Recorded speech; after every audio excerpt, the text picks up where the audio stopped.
Hi everyone, I'm so happy to read a book to you, but I miss you all so much. I hope you love the story as much as I do.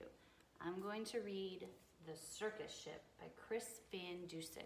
It's one of my kids' favorites. We've been reading it for a long time. You can see that it's been well loved.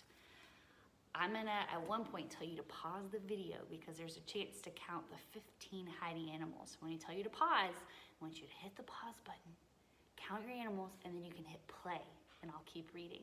But you don't have to pause if you don't want to. I'll count the animals for you. I hope you like this video and I'll see you soon.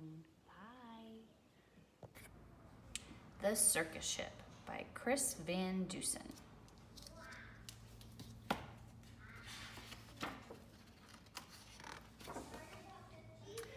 "5 miles off the coast of Maine and slightly overdue, a circus ship was steaming south in fog as thick as stew. On board were 15 animals who traveled to and fro. The next day it was Boston for another circus show. The captain, Mr. Carrington, was honest and sincere. He thought that they should drop the hook and wait for things to clear. But Mr. Payne, the circus boss, was terribly demanding. He stomped up to the helm where Captain Carrington was standing and screamed, 'Don't stop, keep going, I've got a show to do. Just get me down to Boston town tomorrow, sir, by 2. Then came a crash, an awful bash. Things flew into the air. The ship had smashed into a ledge that no one knew was there. The shattered ship began to tip, then sank without a sound. The splashing, thrashing animals swam round and round and round. The captain said to Mr. Payne, 'Pray tell, what shall we do? We can't just leave them here to drown. We've got to save them too.' 'The animals!' yelled Mr. Payne. 'Why, sir, what are you, daft? It's me that you should rescue. Pull me up into the raft. Now ferry me to safety, sir, before I die of cold.' 'Don't question me,' barked Mr. Payne. 'Just do as you are told.' Through chilly water all night long, the animals swam on until they reached an island beach just before the dawn. They pulled themselves up on the shore, bedraggled, cold, and beat, then staggered to the village on weary, wobbly feet. The people in the neighborhood had just begun to rise, and when they saw those animals, they had to rub their eyes. They thought they saw an elephant, but wait, how could that be? And what's that little monkey doing in the cherry tree? Soon, animals were everywhere and into everything. 'There's an ostrich in the outhouse. There's a hippo in the spring. There's a tiger in the tulips. There's a lion on the lawn. There's a python in the pantry.' It went on and on and on. Mr. Hood was stacking wood and nearly jumped a mile when he found the alligator sleeping on his pile. And Miss Dottie Daly, who grew daisies by the bunch, discovered that the zebra had been eating them for lunch. And Miss Fanny Finney found, according to the rumors, the silly little circus monkey swinging in her bloomers. But everything changed quickly, like the turning of the tide, the night the Abbott's shed caught fire with Emma Rose inside. From high above the Abbott's farm, the tiger saw the shed. The sight of smoke and fire triggered something in his head. He jumped through flames 1,000 times back in his circus days. So he ran past all the people and he leapt into the blaze.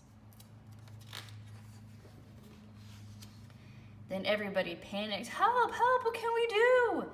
When from the raging fire, something big burst into view.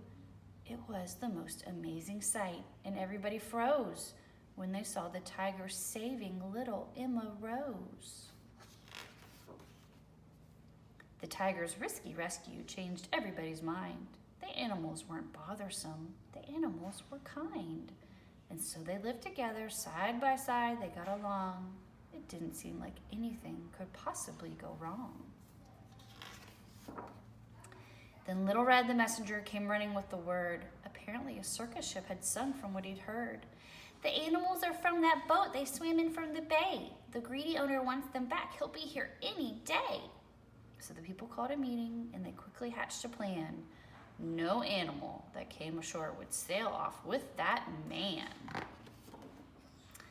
The next day, at the crack of dawn, a ship was at the pier, and up the lane marched Mr. Payne, whose voice was loud and clear.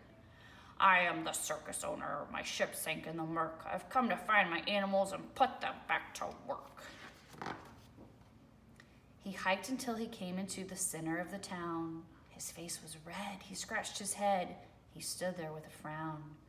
Mr. Payne looked high and low, but still he couldn't see the 15 circus animals of his menagerie.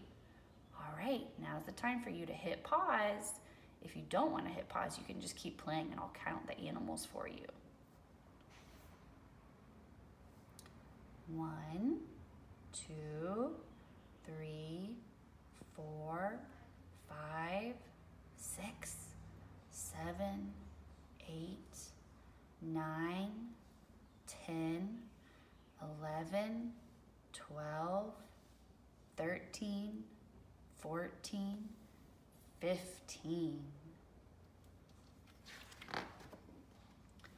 He ran around the alleyways. He searched the village square. He even checked a chicken coop. His animals weren't there. Mr. Payne was tuckered out. His heavy chest was heaving. Then Little Red stepped up and said, I think your boat is leaving. He ran off in a fit of rage. His ship was leaving sight. So he jumped into a rowboat and he rowed with all his might. And from that day, they like to say their lives were free of pain. It was a happy, peaceful place upon that isle in Maine.